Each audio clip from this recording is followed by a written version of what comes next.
ایسے ہی انٹرویو کرتے ہیں، پھر بعد میں ہم لوگ فضل میں شائع کر دیتے ہیں. چنانچہ حسب وعدہ انہوں نے چند دن کے بعد میرا وہ انٹرویو الفضل میں شائع کر دیا. اب وہ میرے پاس ہے، وہ بھی محفوظ. میرے اچانک کیونکہ ذہن میں ہے، اس لیے میں آپ کو ڈیٹ نہیں بتا سکتا. الفضل میں چھپ چکا ہے وہ بھی غالباً. بہرحال وہ آئندہ اگر ہوا تو وہ اس کی دکھا دوں گا اس کی بھی. تو یہ محض اللہ تعالیٰ کے فضل ہیں جس کا میں ذکر کر رہا ہوں. اور یہ خلافت احمدیت کی برکتیں ہیں، احمدیت کی برکتیں ہیں.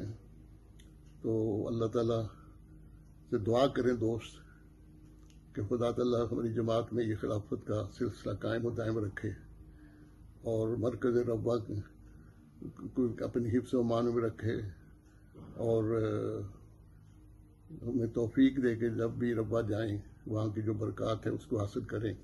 اور خدا تعالیٰ یہ بھی جلد وقت لائے ہماری زندگیوں میں کہ حضرت خلیفۃ المسیح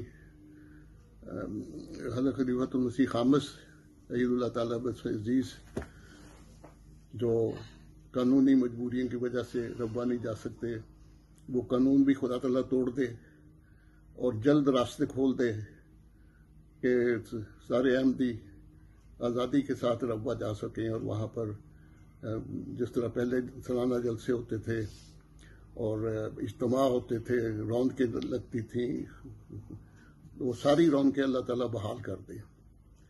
تو اب اسی پر اکتفا کرتا ہوں، اور سب دوستوں سے وہ محبت برا سلام. السلام علیکم ورحمۃ اللہ وبرکاتہ. خدا حافظ ناصر.